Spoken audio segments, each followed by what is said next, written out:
Friends, a warm welcome to all of you on our YouTube channel tax tips. मैं आपका दोस्त CA Parveen Singhal एक बार फिर से हाजिर हूँ आप सबके सामने एक नए सेक्शन, एक नए प्रोविजन के साथ। आज जो सेक्शन हम डिस्कस करेंगे वो है सेक्शन 143 सब सेक्शन 1। ये सेक्शन बात करता है कि जब आप कोई भी आईटीआर फाइल करते हैं तो आपके आईटीआर फाइल करने के बाद जो डिपार्टमेंट का सिस्टम होता है वो अपने एंड से आपके आईटीआर को वेरीफाई करता है। एक्चुअली इस सेक्शन में कुछ रीजन स्पेसिफाइड है, उन रीजन्स के बेस पे वो आपकी आईटीआर को वेरीफाई करता है। अगर उन रीजन्स के अकॉर्डिंग, उन रीजन्स के पैरामीटर पे आपकी आईटीआर में और जो डिपार्टमेंट के पास जो इन्फॉर्मेशन है उसमें कुछ डिफरेंस मिलता है तो वो आपका कुछ एडिशन, आपके रिटर्न में कुछ एडिशन प्रपोज कर सकता है। और अगर कोई डिफरेंस नहीं मिलता है तो आपने जो भी रिफंड वगैरह ग्रांट आपने क्लेम किया अपनी आईटीआर फाइलिंग में, उसको वो आपको ग्रांट कर सकता है। तो आज हम इसी को जानने की कोशिश करेंगे इस वीडियो के माध्यम से। दूसरा फ्रेंड्स, आज हमारे पास बहुत सारे जो क्वेरीज आती हैं वो इसी सेक्शन को लेके आती हैं, क्योंकि होता क्या है कि कई बार क्लाइंट इस सेक्शन को इनसिग्निफिकेंट मान के जो भी मेल्स आती हैं डिपार्टमेंट की तरफ से उनके पास प्रपोज एडिशन को लेके उसको इग्नोर कर देता है, या फिर हमारे पास जो है वो मेल्स उस टाइम पे फॉरवर्ड करता है जब इसकी जो स्पेसिफाइड टाइमलाइंस होती है हमारे क्लाइंट के एंड से रिस्पॉन्स फाइल करने की वो एक्सपायर हो चुकी हो। तो उस सिचुएशन में उसकी डिमांड अगर अराइज हो जाती है तो हमें फिर फर्दर एफर्ट लगानी पड़ती है उस डिमांड को रिमूव कराने के लिए डिपार्टमेंट के एंड से। तो मैं आपसे रिक्वेस्ट करूंगा आप इस वीडियो को लास्ट तक देखिए, क्योंकि इस वीडियो में हम ये सब कुछ डिस्कस करने वाले हैं कि वो कौन से रीजंस हैं जिसकी वजह से प्रपोज एडिशन हो सकती है आपकी इस सेक्शन के अंडर में। और दूसरा, अगर मान लो एडिशन हो भी जाती है तो उसके बाद हमारे पास क्या वे आउट है और डिपार्टमेंट आपको कितना टाइम पीरियड अलाउ करता है अपना रिस्पॉन्स सबमिट करने के लिए, और हम इसको कहाँ से वेरीफाई कर सकते हैं सिस्टम में जाके। तो मैं आपसे रिक्वेस्ट करूँगा इस वीडियो को आप लास्ट तक देखिए।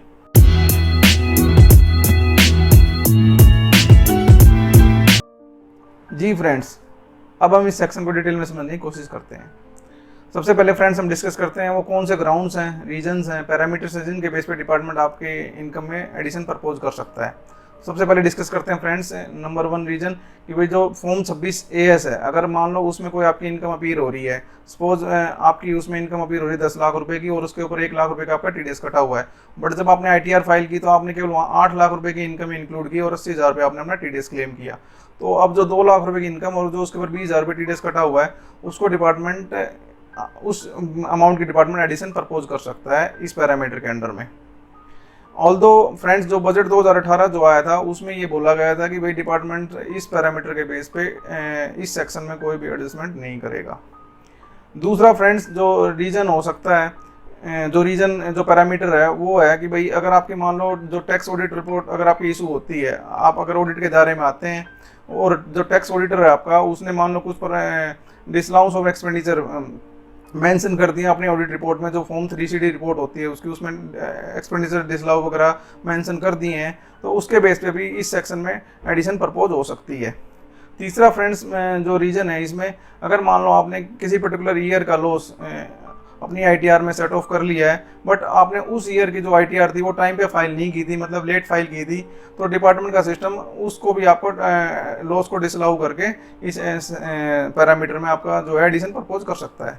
नेक्स्ट फ्रेंड्स, हो सकता है कि आपकी आईटीआर में कुछ अर्थमेटिकल एरर हो, मींस आपके जो टैक्स कैलकुलेशन में कुछ मिस्टेक हो या फिर इंटरेस्ट कैलकुलेशन में कुछ डिफरेंसेस हो, तो उसमें भी आपकी एडिशन प्रपोज हो सकती है।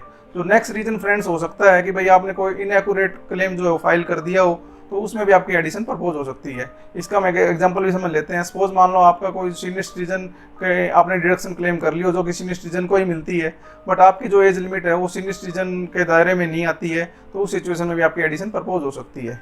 तो फ्रेंड्स, जो हमने डिफरेंट पैरामीटर्स अभी से डिस्कस किए हैं, इन पैरामीटर्स में अगर आपके कोई भी डिफरेंसेस मिलते हैं तो आपकी एडिशन प्रपोज हो सकती है। जी फ्रेंड्स, दूसरा क्वेश्चन, अगर जो अभी तक पैरामीटर हमने डिस्कस किए हैं इन पैरामीटर्स के बेस पे कोई भी डिफरेंस लोकेट होता है तो आपकी जो एडिशंस हैं वो प्रपोज कर दी जाती है। इसके एवज में डिपार्टमेंट आपको एक ईमेल सेंड करता है और आपको 30 दिन का टाइम पीरियड प्रोवाइड करता है कि आप अपना रिस्पॉन्स फाइल कर सकें, आपका जो भी जस्टिफिकेशन आप उसको फाइल कर सकें।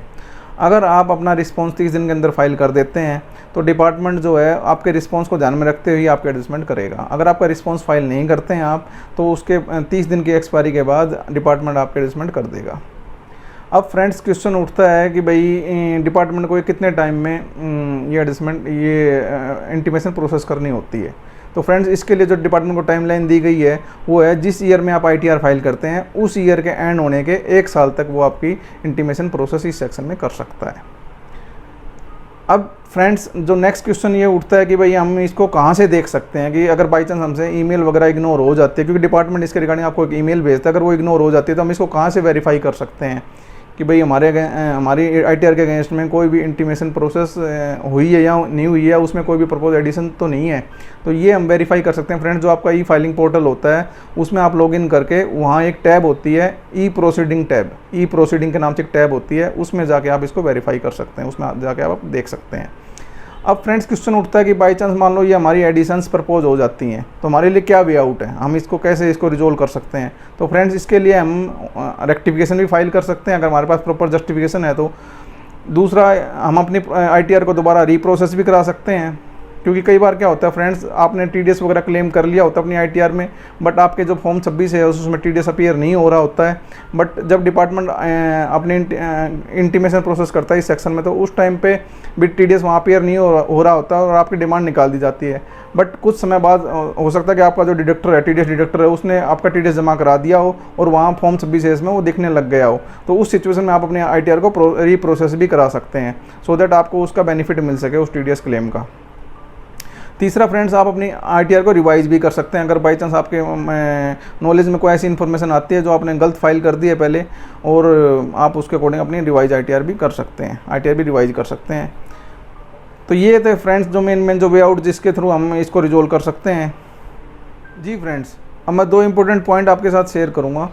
जो हमने अभी रिवाइज रिटर्न फाइल करने का जो रिलीफ अभी हमने डिस्कस किया है, उस रिवाइज रिटर्न को फाइल करने की एक टाइमलाइन होती है। वो टाइमलाइन क्या होती है फ्रेंड्स, जिस ईयर की रिटर्न आप रिवाइज करना चाहते हैं उस ईयर का जो पर्टिकुलर असेसमेंट ईयर होता है उसके एंड होने तक ही आप रिवाइज रिटर्न फाइल कर सकते हैं। तो इस चीज़ को ध्यान में रखते हुए फ्रेंड्स, जब भी आपको कोई ऐसी प्रपोज एडिशन की इस सेक्शन के अंडर में कोई भी इंटीमेशन रिसीव हो, आपको ईमेल आए, तो अगर आप खुद अपना केस हैंडल करते हैं, आप अपनी खुद ITR फाइल करते हैं तो उसको इमीडिएटली रिस्पॉन्ड कर दें। और अगर मान लो बाई चांस आप अपने प्रोफेशनल के थ्रू ITR फाइल कराते हैं तो अपने प्रोफेशनल से इस मैटर को लेकर डिस्कस करें और अपनी ईमेल इमीडिएटली उसको फॉरवर्ड कर दें, सो दैट वो टाइमली इसका रिस्पॉन्ड फाइल कर सकें और आपके लिए जो भी रिलीफ का कोई भी ऑप्शन है उसकी टाइम लिमिट एक्सपायर ना हो पाए। दूसरा फ्रेंड्स, एक चीज़ का ध्यान रहे कि ये सेक्शन स्क्रूटनी का सेक्शन नहीं है। इसमें अगर कोई भी प्रपोज जो एडिशन हो रही है, वो जो पैरामीटर्स हमने डिस्कस किए हैं उन्हीं पैरामीटर्स में के ऊपर ही आपकी जो एडिशन है वो प्रपोज हो सकती है। जबकि स्क्रूटनी में क्या होता है फ्रेंड्स, आपकी इनकम एक्सपेंस सब कुछ वेरीफाई हो सकता है अगर आपकी डिटेल स्क्रूटनी है तो। लिमिटेड स्क्रूटनी में जो इस क्राइटेरिया पे आपका केस लगा हुआ होता है उतनी ही वेरिफिकेशन होती है। फ्रेंड्स, आशा करता हूँ आपको ये प्रोविजंस क्लियर हुए होंगे। फिर भी आपका अगर कोई डाउट है तो आप हमसे कमेंट बॉक्स में लिखकर पूछ भी सकते हैं।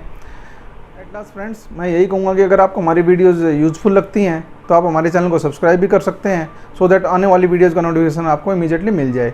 और आप हमारी वीडियोज़ को अपने फ्रेंड्स, अपने रिलेटिव के साथ शेयर भी कर सकते हैं, so that they can also take the benefit of these videos. अपना कीमती समय देने के लिए धन्यवाद। Thank you very much.